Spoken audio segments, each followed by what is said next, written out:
Buenas tardes a todos. Vamos a dar comienzo ya con la última sesión una mesa redonda que va dedicada a la gestión de especies y hábitats en el contexto actual de cambio climático. Y en este caso, pues la moderadora de esta mesa redonda es Juana María González Mancebo, Chiqui, catedrática de Botánica. Y ya, Chiqui, te encarga si quieres de presentar al resto de la mesa. Vale, muy bien. Pues nada, bienvenidos otra vez. Bueno, se supone que tengo que representar a los miembros de esta mesa alargada, no redonda, pero realmente no requiere presentación. Todos han participado y ya son de sobra conocidos por todos. Sofía, Ángel Fernández, Ángel Palomares, José Luis Martínez Esquivel. Es decir, ya nos conocemos todos y creo que podemos pasar directamente pues, a iniciar esta mesa redonda para después ya rápidamente sacar unas conclusiones de la jornada, unas conclusiones iniciales y después dar el cierre ya, ¿no? Esta mesa yo la veo no como la anterior, que me parece que era más polémica, había claramente posturas enfrentadas. Yo esto lo veo como una mesa de reflexión, de ver posibles soluciones que vayan aportando cada una de las personas que tenemos aquí a los problemas que he escrito rápidamente. No lo tengo escrito en PowerPoint como tenía Manuel Nogales, es algo que he preferido hacerlo mientras estaban hablando los compañeros y cosas que se me iban ocurriendo, ¿no? Entonces, enlazando con la última mesa que hemos tenido, pues se empezó a hablar de presupuesto. Se gasta mucho más presupuesto en extinción que en conservación. Y la pregunta que yo quiero hacerles, no sé, pueden intervenir todos, seguiremos regulándolo, ¿no? Espero saber hacerlo bien. Nunca he moderado una mesa, he estado ahí, pero no aquí. Entonces, la pregunta que yo hago es, ¿por qué la conservación está tan infravalorada? ¿Por qué parece que no se queme es más importante a que no se degrade? Yo creo que las políticas en general son un reflejo de lo que demanda la sociedad. O sea, los políticos toman decisiones acorde con lo que espera la sociedad que hagan. Y evidentemente tiene mucha más repercusión mediática, no sé si por desgracia o por la coyuntura. El tema de los incendios a la sociedad le llega muchísimo y el que se invierta en incendios lo ven como una cosa buena. Sin embargo, no sé por qué motivo nuestro mensaje no llega a la sociedad igual que llega un incendio. Con lo cual al político, pues una decisión que toma que afecta a menos gente, frente a una decisión que toma que afecta a mucha gente, pues en ese sentido es donde van normalmente los esfuerzos económicos. ¿Alguna aportación? Bueno, yo te puedo decir que en nuestro parque la iniciativa para los gastos de prevención de incendios y de conservación parten del director, no son de políticas de la consejería. En nuestro caso, digamos que estamos en la relación 60-40 en relación a incendios a conservación, porque ¿Quién es 60 y quién es 40? 60 incendios, conservación 40, pero conservación está todo el año e incendios está de temporada. El problema es que los medios de incendios son muy caros, los camiones son caros, el personal tienes que tener un grupo de gente para atender pues una emergencia y hace falta gente de forma simultánea, pero la gente de conservación está todo el año, está haciendo siempre labores pues, de vivero, de protección, de colocación, de siembra, de recogida. O sea, en nuestro caso no hemos tenido ninguna instrucción concreta. Hombre, sí es verdad que no podemos no tener incendios, pero no es una orden que diga gástate tanto en incendios y gástate tanto en conservación. Lo que sí es verdad que nosotros hemos conseguido es tener una labor continuada en conservación durante casi 40 años. Muchas gracias, José Luis. Ángel, perdona. Hola, ¿se oye, no? En mi opinión, el criterio de si se gasta más en un lado o menos en el otro no es un indicador representativo. Es un poco jugar al criterio de que si gasto mucho, esto es importante, si gasto más, lo estoy haciendo bien. Yo creo que lo importante es hacer un buen trabajo y entiendo que en incendios se requieren recursos costosos muchas veces, ¿no? Y Da lo mismo si se gasta más en incendios y menos en conservación, o más en conservación y menos en incendios. Lo importante es que se haga la conservación que hace falta y la extinción que hace falta. El criterio económico es una trampa en la cual no me parece que sea un buen indicador. Sin embargo, parece que no se pueden mantener las políticas de conservación a largo plazo, porque van a presupuestos de corto plazo, ¿no? En el Parque del Teide se están manteniendo. Yo llegué el año 2013 y heredé una situación que había iniciado Ángel Bañares. Hace mucho tiempo hemos conseguido mantenerla con esfuerzo. No hemos recibido recortes, sino ampliación, apoyo, y se está consiguiendo mantener. Y no tenemos tanto dinero, en el caso del Teide, por ejemplo, no como extinción, pero no tenemos tanto dinero como tiene uso público, que tiene mucho más dinero, pero también tiene un problema grande. Y la conservación que está haciendo se está haciendo bien. Yo creo que es una cuestión de... No debemos valorar si es mucho dinero, si es poco, si es más o si es menos, sino si es suficiente para hacer lo que hay que hacer. Muy bien, muchas gracias, Ángel Fernández. El micrófono, por favor. Hay que tener una visión, yo creo que general, del papel de la conservación en la sociedad. Vamos a ver, yo creo que todos somos conscientes, salvo quizá algunos espacios como los parques nacionales, están dotados unos más que otros. Realmente lo que tenemos es que el papel de la administración ambiental es mínimo.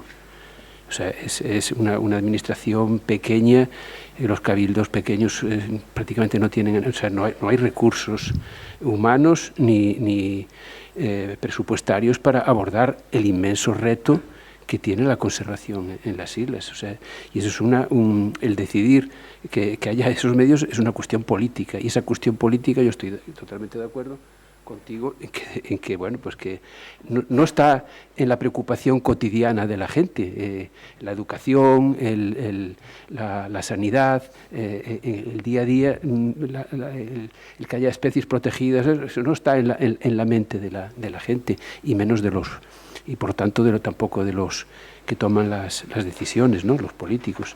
Yo creo que es una cuestión de ese tipo. No se valora en definitiva el papel que tiene la conservación y la biodiversidad de cara a lo que la gente necesita. En los incendios se pone en peligro el patrimonio que la gente siente suyo. Corre peligro mi casa, corre peligro mi finca, la de mis padres, la de mis abuelos, pero el patrimonio natural, por desgracia, nuestra sociedad no lo siente como suyo. No pone en peligro mi especie, las especies protegidas, es algo de otros, de los ecologistas, de los conservacionistas. No hemos conseguido que ese mensaje llegue a la sociedad. Se está quemando lo mío.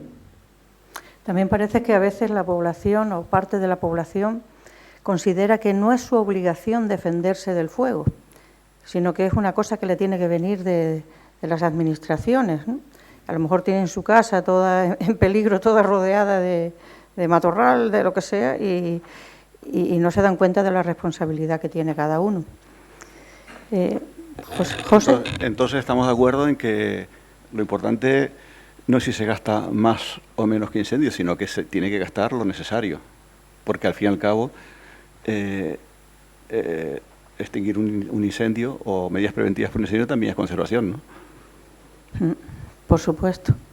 Y medidas preventivas para incendios, tal y como dije antes, también son la recuperación de los hábitats. Eso es una medida preventiva para incendios desde mi punto de vista. ¿Alguien del público quiere aportar algo a esta pregunta?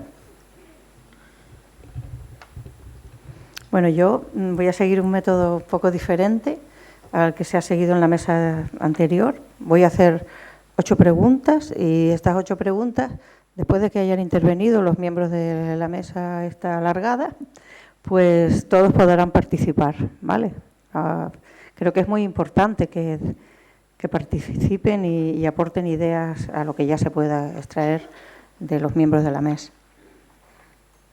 Disculpen, pero tengo que cambiarme las gafas para leer. Bueno, el título de esta mesa he querido enlazar porque no cabe duda de que el fuego es también una consecuencia del cambio climático. Pero el título de esta mesa es Gestión de especies y hábitats en el contexto actual de cambio climático. En esta jornada se ha evidenciado pues, la rapidez de los efectos de cambio climático Y está claro que no es algo que esté por venir, sino que ya llevamos varias décadas sufriendo el cambio climático, ¿no? Entonces, es evidente que es necesario una gestión adaptativa al cambio climático.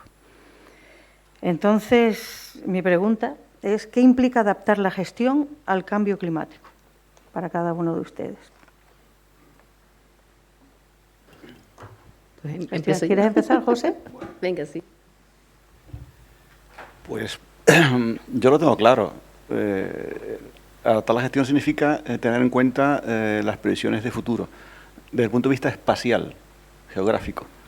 Sabemos qué zonas van a sufrirlo más y qué zonas van a sufrirlo menos. Lo que yo puse, mira, esta zona se va a alterar más, esta zona se va a alterar menos, porque eso te da orientaciones a todos los niveles. ¿Desde dónde voy a construir la siguiente población, una casa o una urbanización? ¿A dónde voy a llevar las especies que están amenazadas? ¿O qué bosques voy a restaurar y qué zonas pues voy a hacer más esfuerzo o menos esfuerzo?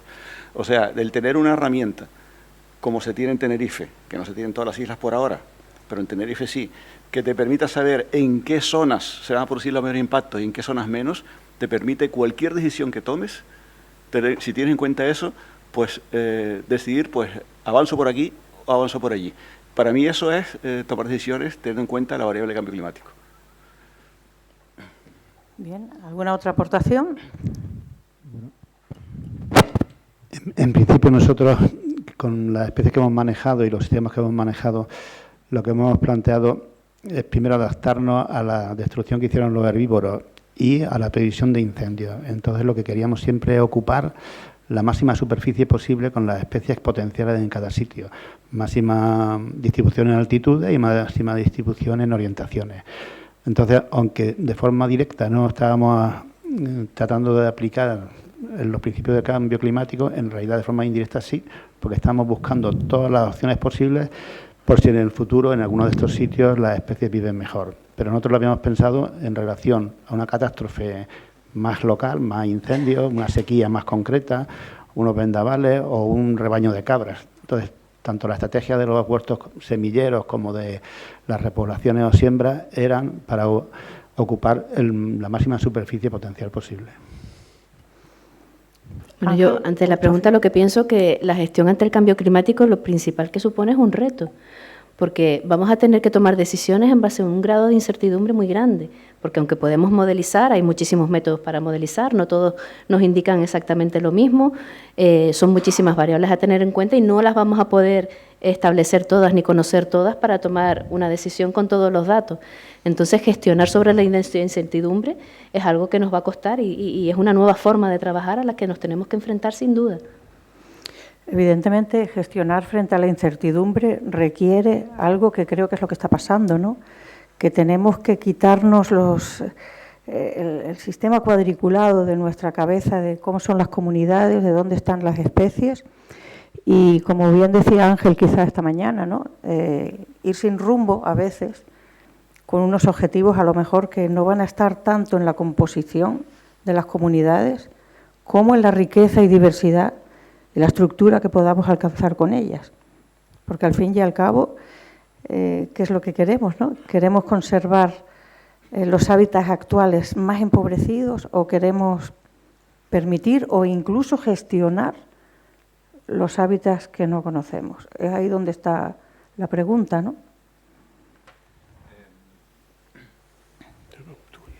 Hombre, de ahí viene una cosa que se ha oído mucho en estas charlas, pues creo que tanto Ángel Palomares como Ángel lo han dicho, que es eso de la gestión adaptativa. O sea, la gestión, tal como hacía en el pasado, era más fácil, porque se pensaba que las cosas evolucionan hacia un punto de equilibrio y ahí se quedan. Muy fácil, ya sabemos que no es así, pero no sabemos hacia dónde van a evolucionar.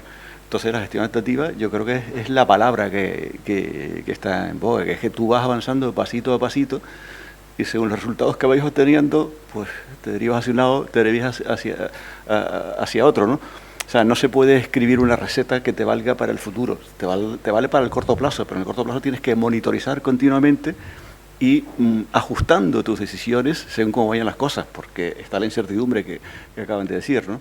Creo que la gestión adaptativa es una palabra muy en boga desde que han triunfado las teorías ecológicas esas del no equilibrio y lo estamos viviendo en carne propia, ¿no? Ángel. Bueno, yo creo que está muy bien todo lo que han dicho los compañeros y no voy a añadir nada más con estos temas porque ya están dichos. Yo quería hacer un punto que es señalar dos cuestiones. Uno, que el cambio que está produciéndose como consecuencia del cambio climático está, digamos, es un elemento más del cambio, porque hay otros muchos elementos que afectan. Estamos hablando de cambio climático, pero hay un cambio global, un cambio global que incluye los efectos del pasado. Entonces, todo esto, en definitiva, que no es una cuestión meramente de cambio climático, es una cuestión que tiene más elementos, no solamente debidos a la elevación de la temperatura y de la... Entonces, todo eso... ¿Te refieres al estado de que tienen los ecosistemas como consecuencia de los usos históricos? Claro, claro. Y de las propias presiones y de todo. O sea, que es un tema complejo. Y después está el cómo determinado tipo de perturbación, estoy pensando en los incendios, puede súbitamente cambiar un escenario también en un territorio determinado, que eso es un punto muy importante, que me parece a mí. Sí, yo coincido un poco con el resto de los compañeros. Tenemos que empezar a abordar la gestión integral, donde no solo tenemos que tener en cuenta los parámetros biológicos a la hora de determinar hacia dónde tenemos que llevar las restauraciones, sino también tener en cuenta todo el contexto socioeconómico, todo el contexto de uso público, todo el contexto de las limitaciones administrativas que pueden haber, las limitaciones de suelo, o sea, un análisis de multivariables en las que no solo son variables biológicas las que manejamos, sino esa gestión integral desde muchos puntos de vista, multidisciplinares que no estamos acostumbrados a hacer normalmente. Sí, antes hablaba José Alberto de una escala, a escala insular, ¿no? Esa planificación de conexiones, y evidentemente vamos a tener que abordar una escala insular porque es imprescindible, y los que estaban trabajando con retamar de cumbre pues van a tener que empezar a trabajar con los pinares, porque los pinares van a seguir entrando y van a... el caso que comentaba esta mañana o ayer José Luis, ¿no? Entonces, pero a escala de cada uno de los espacios, cuando ya nos acercamos a esa incertidumbre de estoy en un sitio concreto, ¿qué hago con esta ladera, con esta vertiente?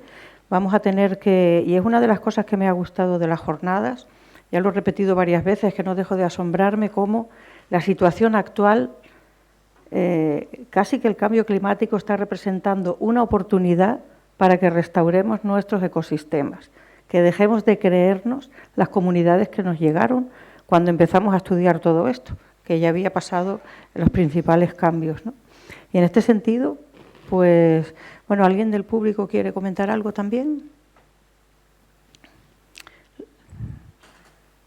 Muy bien.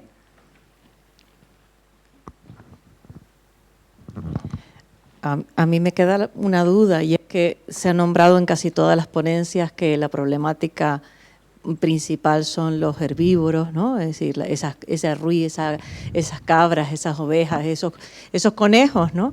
Yo no creo que seamos capaces de mantener nuestro medio ambiente a base de vallas. Entonces, me queda, digamos, el ver si hay alguna propuesta de reducción. No podemos hablar de erradicación, pero de control y reducción de todos esos herbívoros, y no hemos nombrado a los gatos. Entonces, me parece que son aspectos que todas las ponencias las han nombrado como principal problema y no se han planteado soluciones en ese sentido. Y después, lo hemos nombrado varias veces, pero creo que es muy importante volver a plantear soluciones sobre terrenos privados. Es decir, no podemos restaurar el bosque termófilo si el 100% del terreno es público, es privado. Entonces, o sí, mediante educación, mediante compensación, porque a lo mejor el que abandona su huerta de cultivo, que a nosotros nos interesa que esté mantenida porque forma parte, digamos, de ese bloqueo de incendios, a lo mejor le interesa plantar ciertas especies y ayudamos a la conservación, ayudamos a la agricultura, ayudamos a los incendios. Es que a lo mejor falta ese eslabón, ¿no?, que creo que no se ha nombrado en el día de hoy. Adelante, Ángel. Bueno, yo creo que Ay, bueno. sí, sí. Bueno, ¿Se me entiende? Sí. sí. Sí, se me oye. Sí, no, es que había levantado la mano. Pero bueno, da igual, primero uno, después otro. Bueno. Bueno, yo creo que estamos en el tema este último que estabas planteando de las cuestiones de la propiedad y de la participación de la ciudadanía en todo esto. Vamos a ver, yo creo que vivimos en un momento de abandono generalizado del territorio, salvo las zonas donde, o sea, hay una polarización de los usos, un abandono generalizado en amplias zonas y una intensificación de la. Entonces, en la intensificación, pues nada, ahí no hay mucho que hacer, pero en las zonas abandonadas, digamos, tiene unas problemáticas determinadas, pero también tiene unas ventajas. Unas ventajas que es que mucho del territorio se queda abandonado y sucede una serie de procesos, ¿no? Entonces, esos planteamientos que nos han explicado desde Gran Canaria, por ejemplo, o en La Gomera, no participa aquí una de las ponencias que es el programas donde se trata de fomentar digamos, la participación ciudadana, o sea, gente que no tiene su finca sin uso y que, bueno, pues se le anima a que haga, apoyado por la administración, pues determinadas plantas. Entonces se pueden crear una serie de puntos, de focos de colonización que vayan ampliando, ¿no?, la vegetación, o sea, digamos, unos procesos de recolonización apoyados mediante lo que la sociedad vaya enriqueciendo, ¿no? Entonces, yo creo que ahí hay pues unas buenas oportunidades, ¿no?, para poder hacer esto. Entonces, yo creo que hace falta crear el clima social y creo que eso es posible en las condiciones actuales de cómo están las cosas. Ángel Palomares. Sí, vamos a ver. Ha hecho una pregunta relacionada con el tema de control de animales. En principio, nosotros como Caldera de Oriente tenemos un control permanente sobre los grandes herbívoros. No deja de haber control durante todo el año, salvo el periodo de vacaciones de la gente. Hay 2 controladores por taxa, más 2 agentes del parque que hacen abatimiento de arruis, cabra cimarrona o alguna oveja cimarrona. El tema de los vallados, que no se puede tener todo en vallados, pero sí tienes que tener un poco hasta que se estabilizan las plantas y de ahí, si la masa de plantas que tiene es suficientemente grande, puede haber expansión. Nosotros con las repoblaciones que hicimos en los años 90, quitamos los vallados 15 años después. Las cabeceras del barranco de Gallegos no tiene vallado hace 15 años y como hay una masa grande, gracias a la pendiente y al arrastre del agua, se está colonizando barranco abajo. No tiene la misma posibilidad el tema de los lomos, que hay que ayudarles porque son plantas que no se dispersan bien porque son pesadas. Pero ya hay varios sitios que ya no tienen vallado. O sea, el vallado es una situación provisional en los lugares más abiertos donde los animales siempre van a acampar. Nuestro plan de cumbre lo que dice es que siembren mucho en lugares cerrados, en lugares de pinares con codesos cerrados, que siempre habrá una oportunidad cuando caiga un codeso, cuando venga una sequía, cuando haya otro incendio. Si tiene semillas, saldrán. Si no tiene semillas, no saldrán. O sea que estamos haciendo la doble política y si es necesario los vallados, porque crear las primeras masas no es lo mismo no tener nada que tener unas cuantas teselas que sirvan de dispersión. Las cabeceras de los barrancos las estamos poniendo todas con ese tipo de plantas para que por lo menos por gravedad vayan bajando. Sí, es evidente que no solamente es una cuestión de que hay que hacerlo, erradicar los herbívoros que se pueden erradicar. Ya se dijo aquí en esta sala ayer, el muflón, el arruí, eliminar el ganado asilvestrado y dentro de los que yo conozco porque he trabajado el conejo es un gravísimo problema, pero es verdad que hay maneras de restringir los efectos del conejo. Estamos empezando ahora a verlas. Una muy general es que al conejo no le gustan los sitios cerrados. Recuperar la cobertura de nuestros hábitats es reducir la densidad de conejo. Igual que abrir caminos, es mejorar el acceso del conejo a todos lados. No hace mucho hemos visto en una zona de termófilo, en los riscos de Cecilia, aquí en Tenerife, un camino que siempre se cerraba todo no solamente de ruderales, también incluso a especies como una baea a borde de camino, pues se arregló, se estaba arreglando, no sé por qué. Hicieron una autopista de entrada para conejo en un hábitat que se está recuperando de forma natural, seguramente por ignorancia de saber lo que representa. Los caminos para nosotros son autopistas para los conejos.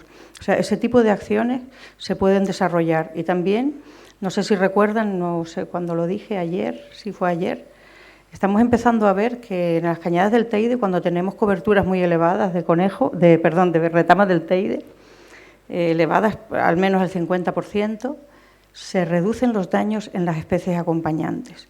O sea, hay tanta abundancia de la planta más nutritiva para los herbívoros que se empiezan a reducir daños. Y entonces, hablando ahora de ir sin rumbo y de ir hacia comunidades diferentes, a lo mejor tendremos que ayudar a las comunidades a tener especies muy palatables, lo suficientemente abundantes, sin excluir, por supuesto, que haya que controlar el conejo, no una vez al año, sino más de una vez al año, ¿no? Creo que han levantado la mano, Marcos. Sí, volviendo otra vez al tema de la herbivoría, creo que hay una serie de ecosistemas que ahora mismo no aguantan más la presión del ganado.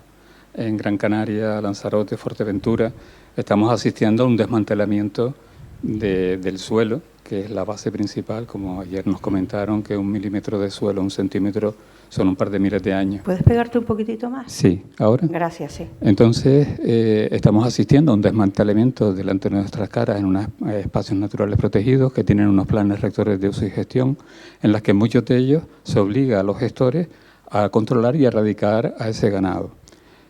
Sabemos que la gestión la llevan los cabildos y que no se ponen manos a la obra. ¿Ustedes creen que sería viable desde los colectivos conservacionistas llevar a la Fiscalía, a la Administración, para que cumpla ese mandato que está representado en los planes de rectores de su gestión?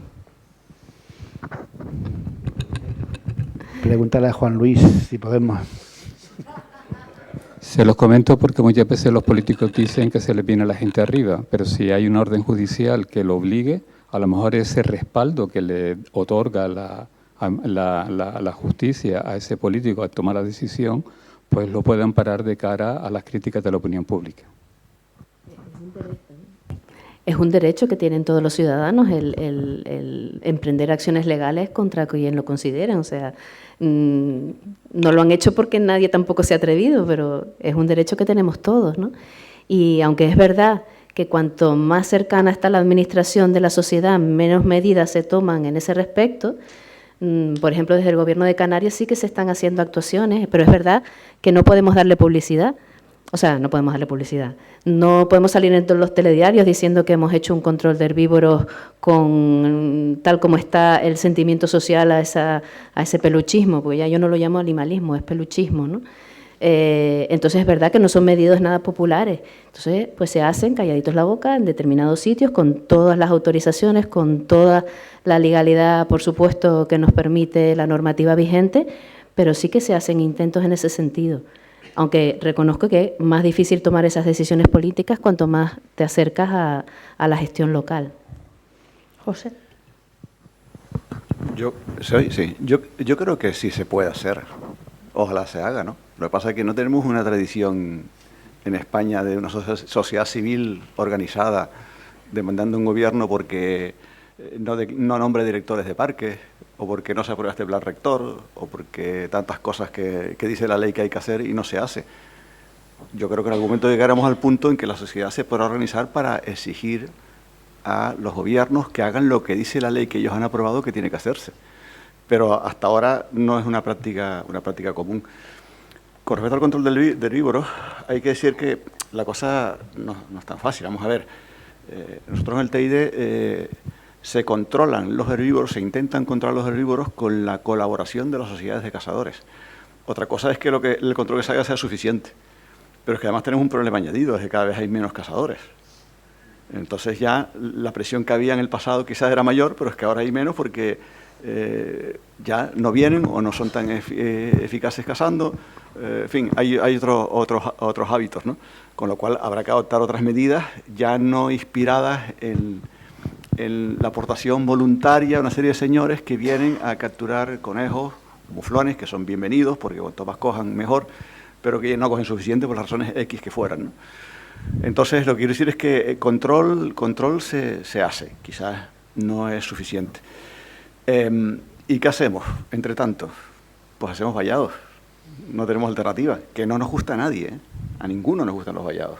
Ojalá no tuviéramos que hacerlos. La solución ideal sería que no hubieran vallados, pero con las cifras que dio Sofi, de la población que hay en las islas, la cantidad de coches que se mueven, la gente que va para acá, para allá, el problema que tenemos ahora son, hablamos de los conejos, pero hay problemas emergentes, los gatos, los perros, las mascotas, los hurones, que se están liberando también a la naturaleza. Entonces, en fin, quiero mostrar la complejidad de la situación, ¿no? En otros archipiélagos del mundo de gran diversidad se están haciendo grandes vallados de 2 metros con unas estructuras muy rígidas, enterrados, con una superficie terminal que impide la entrada de ratas y otros animales pequeños, y son muy visibles, pero compensa ver la diferencia de lo que hay dentro. ¿Alguien más quiere comentar? Sí. Entonces, Sí. si les parece, pasamos... Sí. Ah, perdón. Sí, bueno, un poquito nada más que anotar unas cositas que tenía por aquí. Estamos hablando de la gestión de especies y hábitats terrestres, ¿no? Porque al final hemos dejado pues, los hábitats marinos, que también son importantes. Nosotros tenemos, en el caso del Hierro, la Reserva Marina del Mar de las Calmas, que no sabemos si será en un futuro pues, un parque nacional. A mí me llama muchísimo la atención que hayan representantes de los 3 parques nacionales y una del Gobierno de Canarias, ¿no? que tiene un gran ejemplo con la restauración de Famara, digamos que son los laboratorios naturales donde se pueden ejercer ese tipo de actuaciones de investigación y de restauración, ¿no? Nosotros en un cabildo pequeño, pues la verdad que tenemos dificultades, muchísimas todas, en lo que es la financiación para obtener pues muchas veces fondos que pueden ser europeos, pero que propios son complicados de obtener, también de medios personales. En el caso de los planes de recuperación, pues todos los que tenemos actualmente están obsoletos, están caducados. Tenemos el del lagarto, tenemos los 3 especies de flora amenazada. Los planes de los espacios naturales también están obsoletos, están desfasados, no hay absolutamente, como decía José, pues nombrado ningún responsable, ¿no? Ningún director. O sea, digamos, todo esto juega, a nosotros la administración, que también es un poco lenta cuando avanza en este tipo que intentamos salir adelante, pues un poco también representa problemas. Por eso les digo que ustedes que están ahí sentados, que un poco son los que nos dan ejemplo a nosotros para seguir. A mí también me llama la atención, ¿no? Como, claro, bueno, al ser 7 islas diferentes, pues claro, cada uno de los especialistas pues trabaja en una isla determinada, ¿no? Pero, por ejemplo, yo lo estaba comentando a José, digo, coño, vente para el Hierro porque tenemos problemas que a lo mejor son importantes de investigar, ¿no? O sea, digamos, en otros países quizás los especialistas estarían pues encantados de visitarnos, pero claro, con la idiosincrasia que tenemos de cada una de estas particularidades, pues un poco no nos permite pues esto, ¿no? A mí me ha servido muchísimo lo que ha sido venir, gracias al consejero de Medio Ambiente, que un poco pues ha estado muy implicado y que tenía mucho interés en que viniésemos y la verdad que me ha servido muchísimo, ¿no? Para entablar, conversación con todos, cada uno de ellos, así como reflexionar muchísimo. Con respecto, Gracias por perdona esta que le reflexión. conteste a Miguel Ángel, no creo que sea una cuestión de dinero, Miguel Ángel, de no tener presupuesto. Si te fijas, cuando di la charla esta mañana, hablaba mucho de voluntad, ¿sabes? Conozco casos, nosotros en gobierno no trabajamos en una isla concreta, conocemos todas las islas, la realidad de todas ellas, tenemos contacto con todos. Hay ejemplos de cabildos que han sacado adelante planes de recuperación con una miseria de dinero. O sea, hay que un poco hacer escala en base de lo poquito que tienes de planificación económica, lo poquito que puedes conseguir, y en base a eso hacer toda la inversión posible en cuanto a capital técnico, en cuanto a capital humano, y no hacen falta grandes inversiones para hacer grandes cosas. La suma de pequeñas cositas también ayuda. Y tenemos especies en peligro de extinción en el Hierro que yo creo que pueden salir adelante con un poquito más de voluntad. Y con el apoyo, por supuesto, de gobierno cuando se necesite. Ahora mismo vamos a sacar la renovación de los planes de la flora del Hierro. Está en información pública también el plan del lagarto del Hierro, o sea que poquito a poco se van haciendo cosas, que deberíamos de tenerlas muchísimo más aceleradas, por supuesto. Pero yo creo que hace mucha falta voluntad aparte de dinero. Ángel Fernández. Bueno, por parte de la sociedad, yo creo que se oye en los medios el problema del cambio climático, pero realmente en la sociedad no está el problema de los herbívoros, que yo creo que tiene en este momento tanta importancia como el cambio climático, porque está mediatizando todo. Es llamativo, ¿no?, como un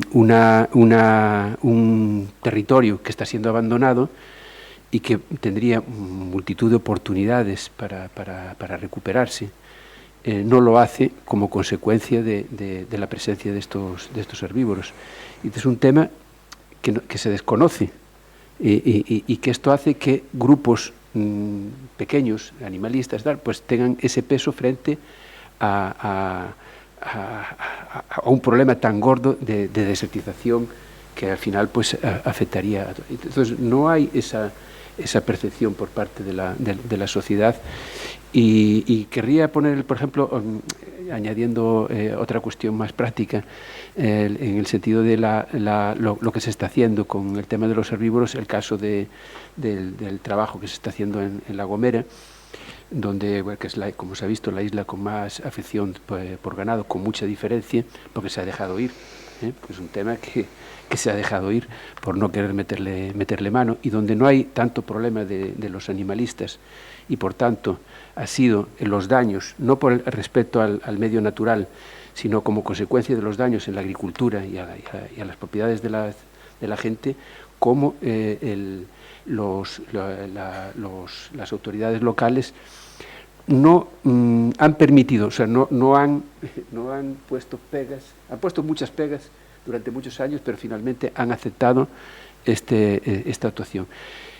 Son 10.000 animales, o no sé cuantísimos ya llevarán después el año pasado llevaban como unos 10.000, más los que mata el Parque Nacional. Esto es un saco sin fondo. Y es un saco sin fondo, y por tanto merece un análisis de qué es lo que hay que hacer, qué es lo que hay que cambiar para avanzar más Entonces, en una isla tan compleja, con tanto barranco, tener medios exclusivamente terrestres es un imposible. Es un imposible abordar ese trabajo, porque simplemente las jornadas de trabajo se les lleva nada más que llegar a los sitios y volverse, ¿no? Y esto lo comento por si podéis influir, que hay que plantearse medios aéreos para transportar a la gente a los lugares, o disparar directamente yo creo que este es un tema que habría que, porque sería un cambio y una economía o sea, un avance, ¿no?, en las actuaciones importantísimo, como se ha hecho en Galápagos. Si les parece, ¿ibas a intervenir, José? Sí, bueno, sí, rápidamente, porque no quisiera que estuviéramos siempre hablando del problema de los herbívoros, es aunque es muy importante, ¿no? No, no voy a hablar de los herbívoros, voy a hablar de un poco de filosofía. A ver, los que trabajamos en conservación somos en cierto modo idealistas. Queremos contar a la sociedad que estamos preocupados por su futuro y por el nuestro. Queremos preservar algo para el futuro. Pero no pasa como en el cambio climático, que mata. Cada vez que hay una ola de calor muere gente. Y no hablamos de las tormentas y estas cosas que pasan. Eso es otra historia, si ya no es un idealismo, mata. Los herbívoros no matan. Pero a nosotros nos preocupa, dicen, no matan, pero compromete tu futuro. Entonces, por eso nos esforzamos. Pero hay una componente ideal ahí que cuesta que la gente lo entienda, ¿no? Porque mucha gente solo piensa en el corto plazo. Dice, bueno, a ver, me dices que en 2100 las temperaturas van a subir, pero es que yo no voy a estar. ¿A mí qué me cuentas? En cambio, como venga un COVID o una tormenta o una ola de calor, es que igual me muero. Entonces, es la diferencia que hay con el tema, ¿sabes? Bueno, si les parece, ahora pues cambiamos a otro tercio. Ya les dije que iba modificando las preguntas, y una de las cosas que se me ocurrió fue en la ponencia de Asun. Realmente esta nueva ley de restauración que Asun muy bien representó, hablando del 30, 60, 90%, teóricamente debería representar una oportunidad, un empujón para que hagamos el trabajo. Sin embargo, a mí me surgen muchísimas dudas. Por un lado, desde cómo se evalúa la calidad de los hábitats, esa directriz que se basa fundamentalmente en si hay fragmentación o no. Un pinar completamente, o sea, casi todo repoblado, que conserva su superficie, pues ya parece que es un sitio de calidad. Y entonces se basan en un ecosistema de referencia superficial, valga la redundancia. Entonces, a mí me preocupa mucho que vayamos, en vez de a restaurar, a mantener la degradación. ¿Qué opinan los participantes de la mesa? Bueno, para eso el reto, ¿no? Asun intentó, lo que pasa es que no le dio tiempo de hablar un poco de las directrices que se están elaborando de restauración, y hay que trabajar en parámetros y en criterios para que no cualquier cosa valga como restauración. Esos proyectos tendrán que pasar por una validación para que no nos cuelen gato por liebre, o sea, para que no se suban al carro, como decía Asun ahora, pues las escaleras como restauración de hábitat, ¿no? Tenemos que trabajar mucho en esos parámetros para poder validar. A mí me gustaría saber si alguno me puede decir algún hábitat favorable, por ejemplo. A ver, Ángel Vera tiene que tener todos los parámetros de espacios bien conservados y hábitats favorables, pero lo que dijo es que no teníamos que llegar a la excelencia de los corazones rotos, sino que podemos quedarnos un poquito más atrás, que es lo que nos pide Europa, y luego en sitios concretos ir un poco más allá. Pero ¿nos podría decir cuáles son? En nuestro parque aproximadamente el 30% se considera que está bien conservado, y yo considero que está bien conservado como el 1 o el 2%. Es que había otro truco. A día de hoy, y con nuestras capacidades de análisis global, que no son las capacidades de análisis concreto que podrían tener los gestores de cada uno de los espacios, y ese es uno de los aspectos clave en la transmisión de esa información, que habrá que trabajar en el futuro. A día de hoy, nosotros podemos disponer, no me sé las cifras de memoria, o sea, yo soy un desastre para las cifras, por eso hago mucha hoja Excel, porque están ahí y no me las aprendo.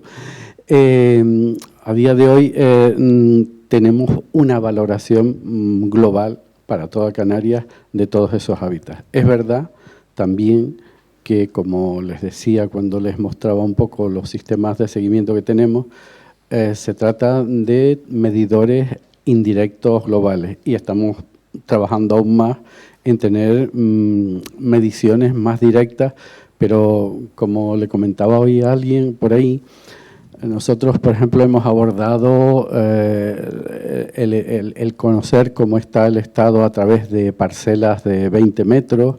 De esas tenemos, por un lado, un trabajo con unas 519, creo que eran.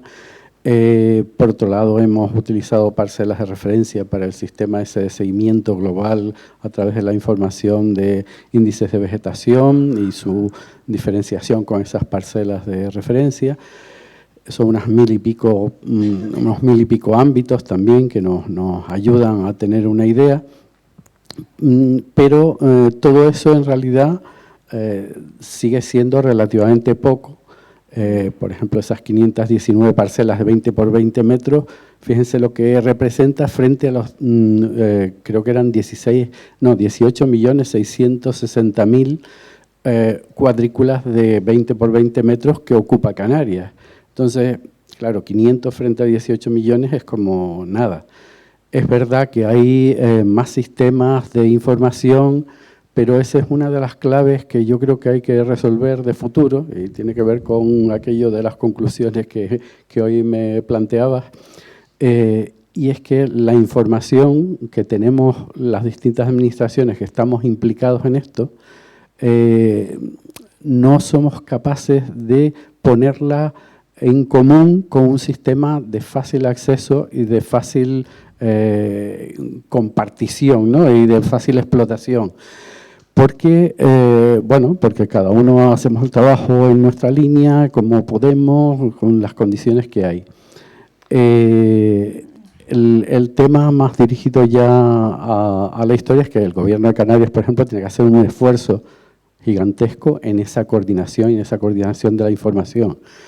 Y aparte de eso, ya yendo un poco más a la pregunta que me hacían del estado de conservación, nosotros a ese nivel global lo que vemos es que hay determinados hábitats en los que sí se ha reducido la superficie y aparentemente también su funcionalidad en determinadas zonas. Ahí es donde Ángel decías que eso, que a mí me sale en un porcentaje pequeño, tú consideras que es mayor, pero porque tú estás en el sitio y tienes información mucho más concreta que esa que estamos usando, ¿no?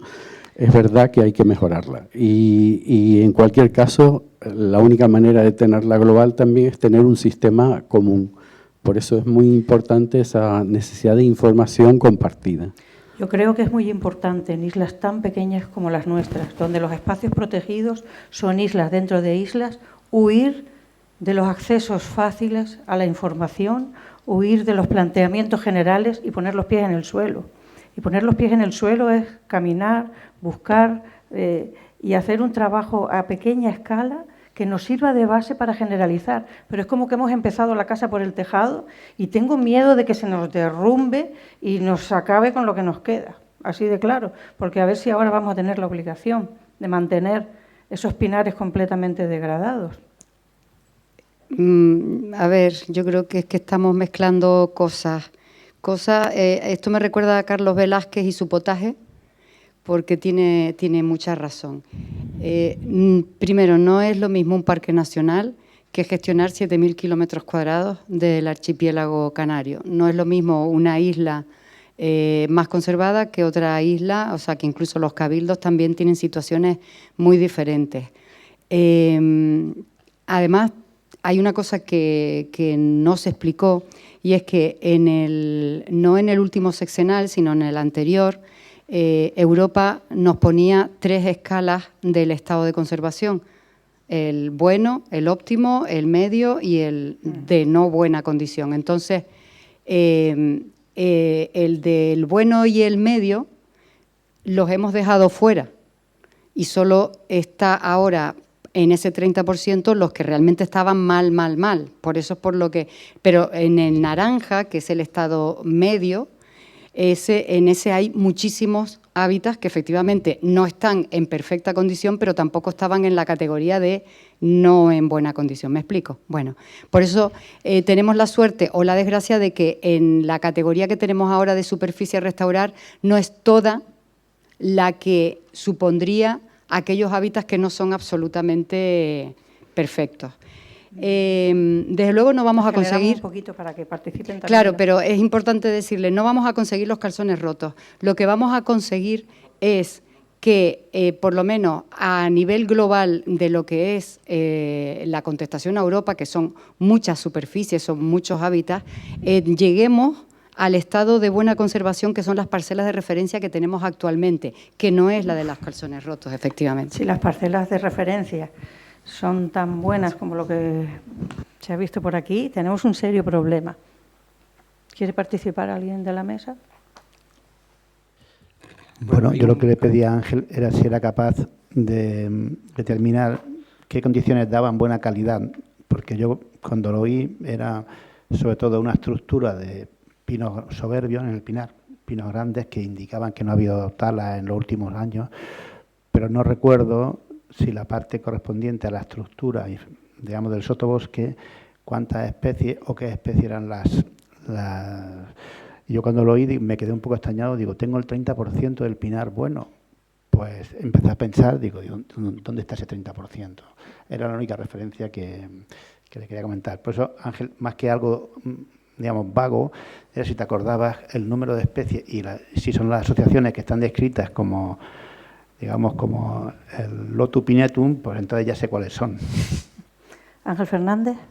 Bueno, yo creo que uno de los grandes problemas que tiene Canarias, la conservación en Canarias, son esa cantidad de especies que están... Bueno, acércate un poco, por favor. Sí, que están en los riscos, ¿no? Yo creo que, no sé, pero quizá no sé los métodos que estáis haciendo para poder valorar el estado de los hábitats, pero puede ocurrir perfectamente que se valoren a unos niveles, al nivel que se decida, la calidad de los hábitats, pero si no tenemos en cuenta la cuestión de la presencia de estas especies, podrá ocurrir que, bueno, pues que no tengamos una solución para ellas, ¿no? Y que ellas vuelvan a incorporarse a... Y ese es un punto que quizá diferencia un poco digamos, los planteamientos de conservación que pueden tener en el continente, donde pues normalmente las especies amenazadas son 1, 2, 3, no es una cuestión estructural tan grande como lo supone esta cuestión en islas. Te entiendo. Y un poco, o sea, nosotros lo que estamos haciendo, y es en relación un poco a lo que comenté, es trabajar a distintos a distintos puntos de cercanía al territorio. Hay unos que son esos de nivel parcela concreta, hay otros que son intermedios y este último que es con el que sacamos los datos de Sentinel, ¿no? Obviamente, a medida que nos alejamos, tenemos menos capacidad de ver el detalle. Y el problema es que no somos capaces de ver el detalle en muchísimos sitios, sino en unos pocos. Es lo que estamos intentando y estamos trabajando en intentar interrelacionar el dato de la visión global con el dato de la visión de detalle. Por supuesto que estamos preocupados con que la restauración se haga correctamente, que se tenga en cuenta cuestiones dinámicas de futuro, de previsiones, pero eso, más que verlo a través de estos detectores globales, que son los más sencillos de utilizar y más rápidos, los intentamos incluir en esas directrices y en los indicadores que vamos a utilizar para luego identificar si el proyecto cumple con la cuestión. Creo yo, Ángel, es que incluso aunque las parcelas de cerca, si tú no sabes, no tienes unas variables que te midan la distancia a lo más maduro, a lo que podríamos considerar ecosistema de referencia, entonces estás perdido, ni siquiera sabes cuáles son las especies indicadoras. Entonces, yo sí creo que ese es un trabajo de fondo que hay que hacer, muy importante. Sí. Y creo que ustedes tienen en su mano el que se pueda hacer. No deberíamos de pasar por alto esta oportunidad y sufrir algo que puede ser bastante perjudicial. Sí, hay que tener en cuenta que hay un enfoque de aquí al 2050. Quiero decir que no es inmediato para hacerlo de aquí a 2 días. Sí es verdad que hay unos plazos y, como Asun adelantaba, unos caminos que seguir y que ir alcanzando.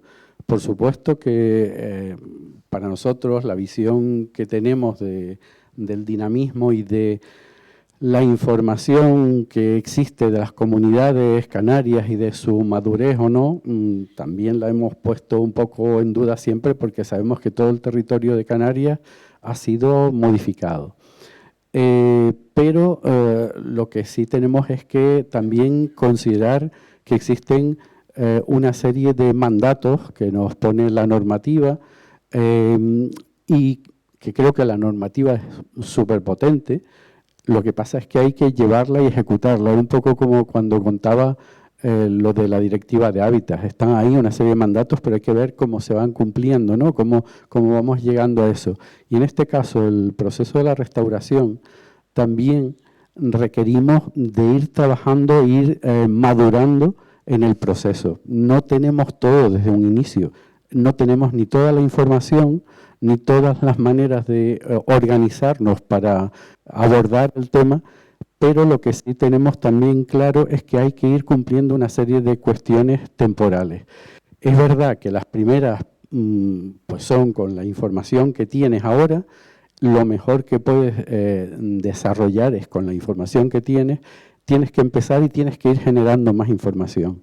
Y sobre eso tienes que ir adaptando tu sistema también de abordar el cumplimiento de la norma. O por lo menos así lo veo yo y creo que ese es el camino, no lo sé. ¿Alguna opinión más al respecto? Bueno, 2 minutos quedan.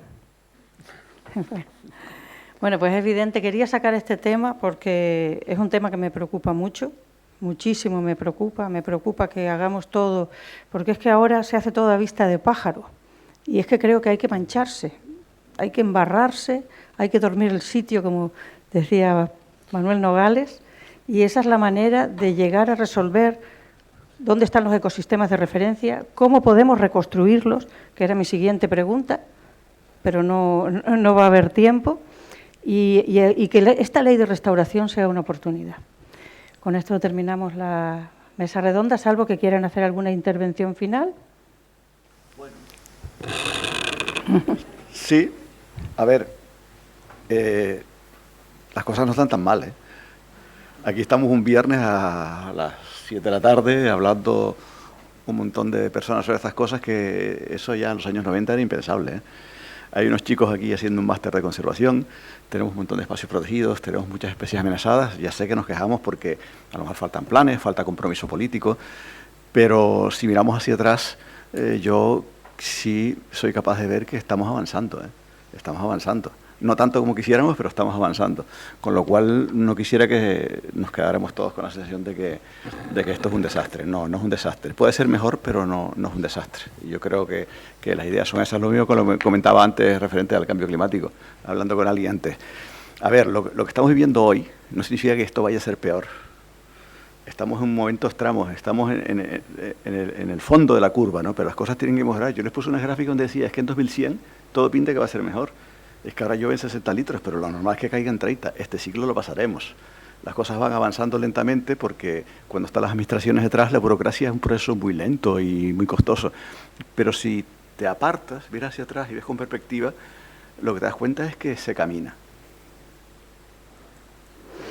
Muy bien. Vaso medio lleno, ¿no? Oye, yo estoy de acuerdo con él. Cuando empezamos, yo empecé hace casi 40 años, había 7 genistas, 50 violetas, 50 tajinetes azules, 100 tajinetes rosados y, digamos, muchos espacios vacíos por el pastoreo y los conejos. Ahora tenemos 20.000 genistas, 7.000, o sea que vamos avanzando y estamos recuperando sistemas completos, no grandes superficies, pero 20 hectáreas por aquí, 40 por allá. En algunos sitios que estamos echando semillas. Bueno, casi me cuesta el puesto de trabajo hace unos años echar semillas desde un helicóptero, pero por suerte no me echaron.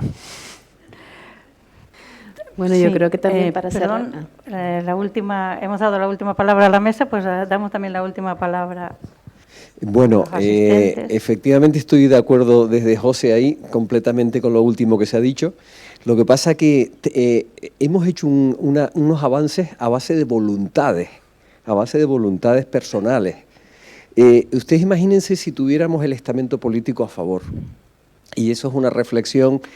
Yo estoy siendo bastante duro con el estamento político, ocupo un puesto como para podérmelo permitir y creo que tengo el compromiso social que tenemos que hacerlo por la gente.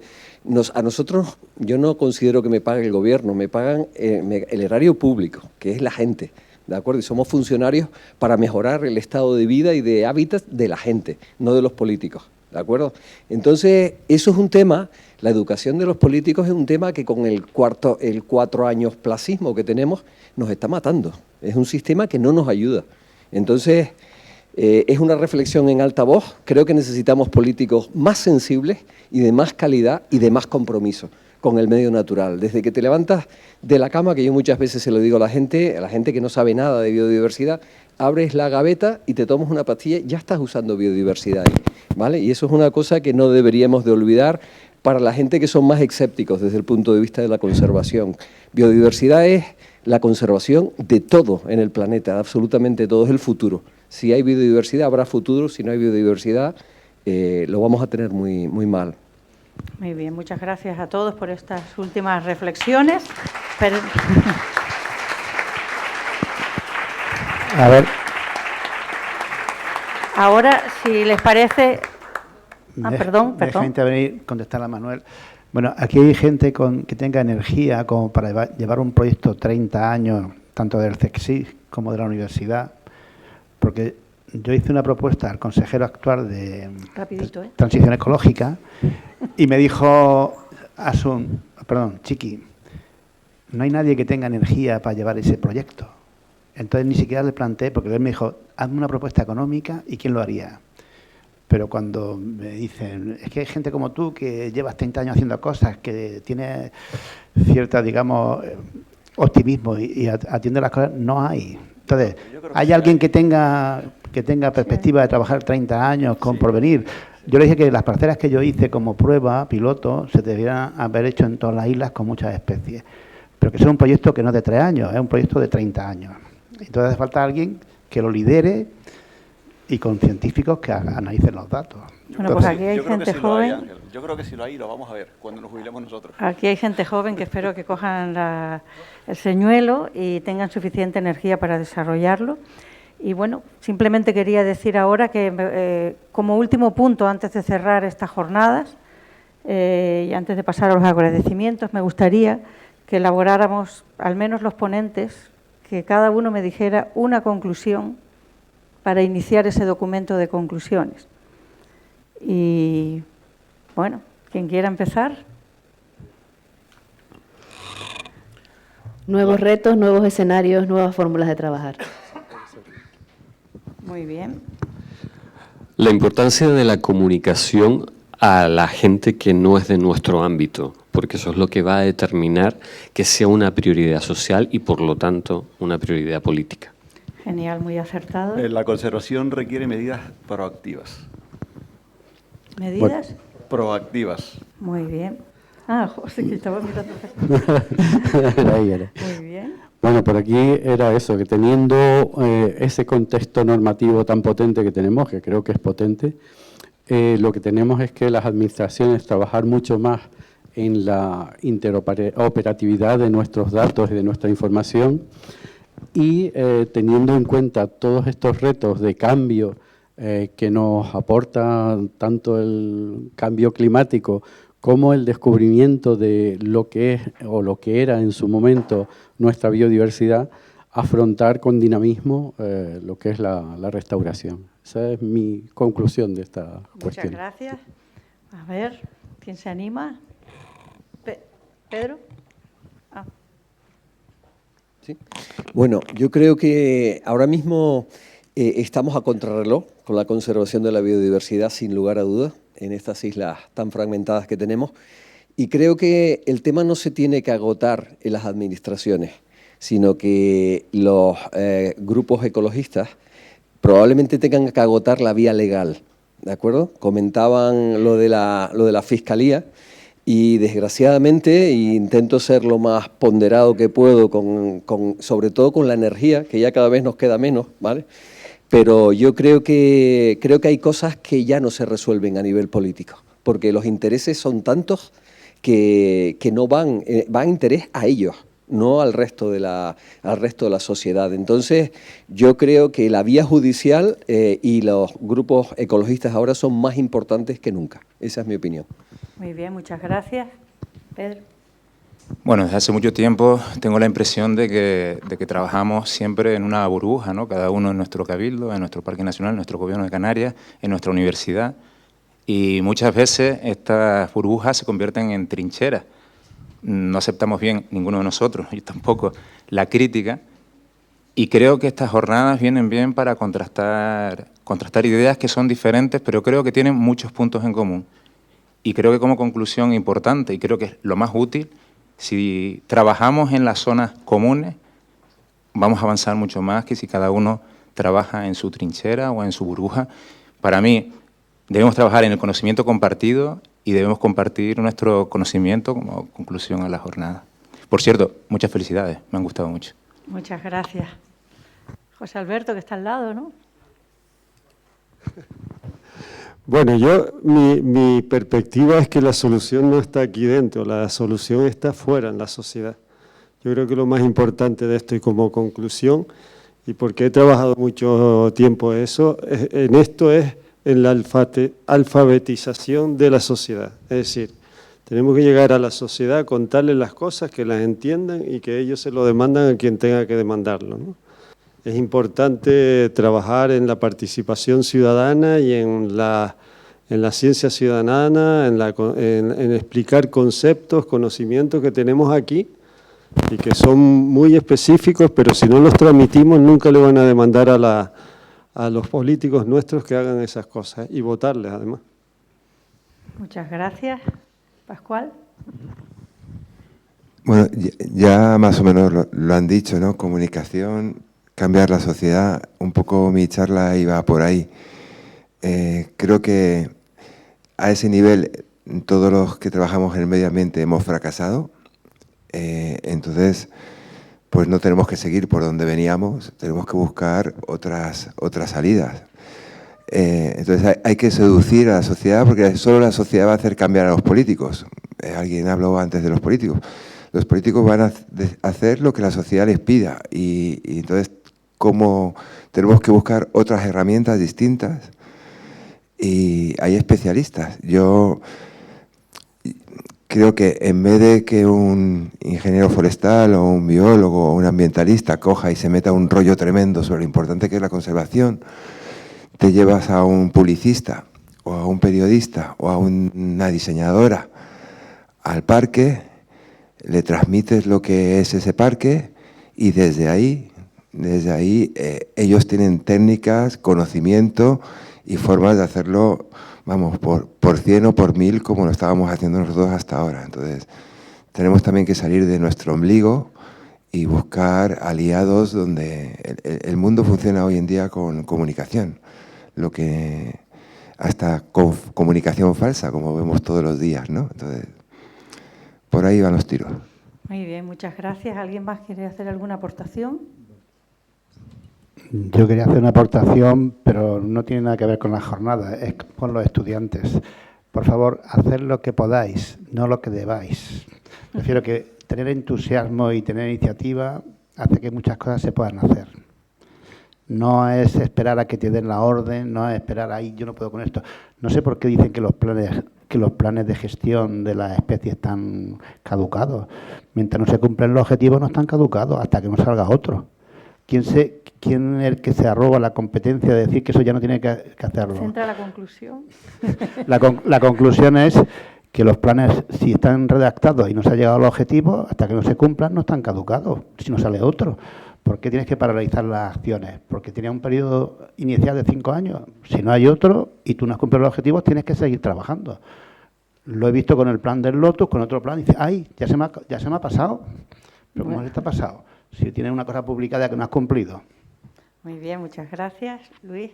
Yo, como no podría ser de otra manera, mi conclusión es que el mantenimiento de los estudios de seguimiento a largo plazo son los que nos van a brindar conocimientos básicos para todas las iniciativas de conservación que vayamos a llegar adelante y para la restauración de los hábitats.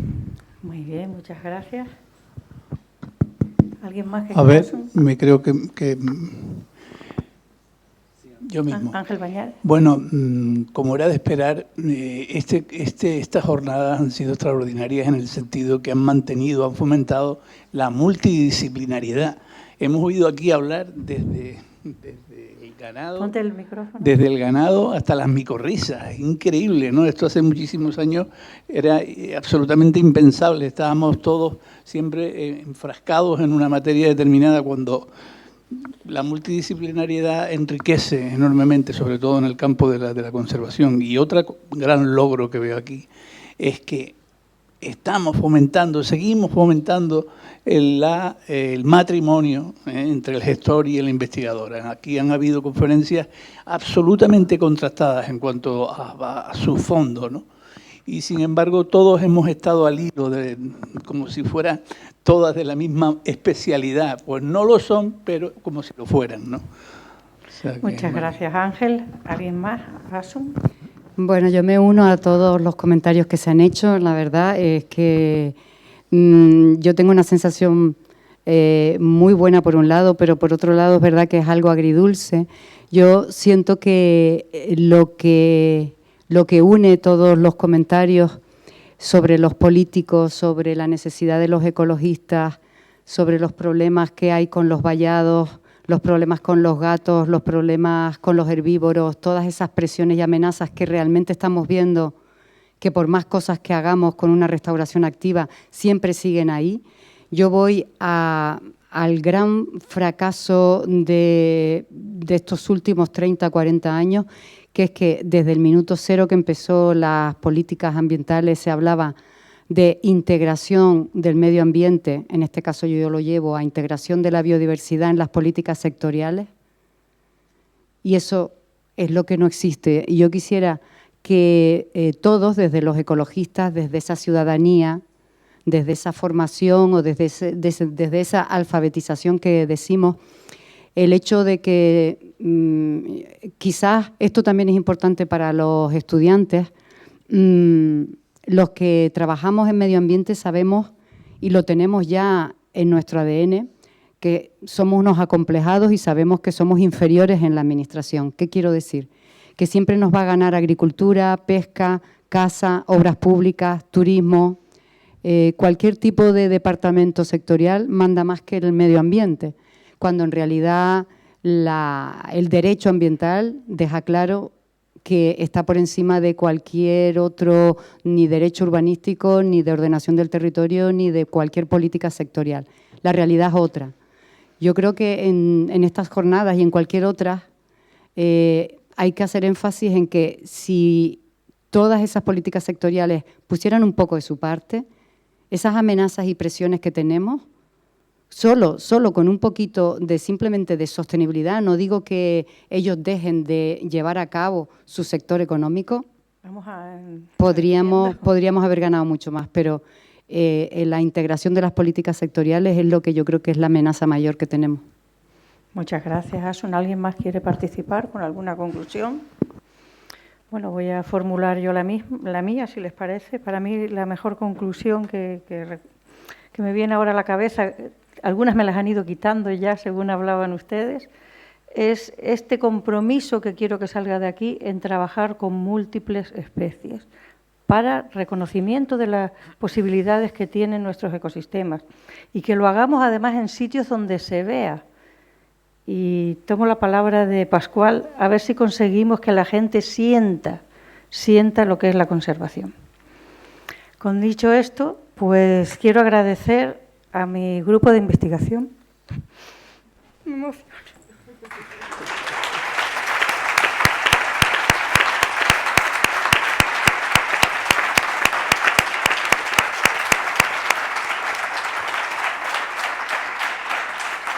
Perdonen.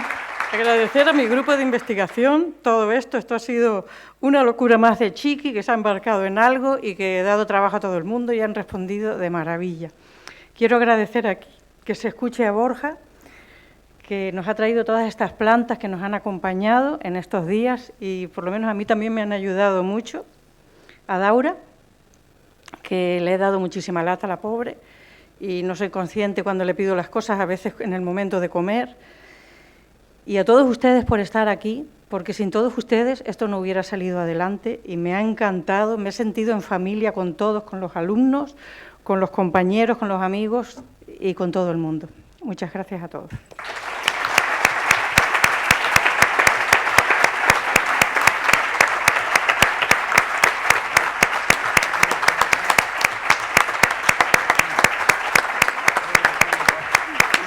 Pues damos por clausuradas las jornadas.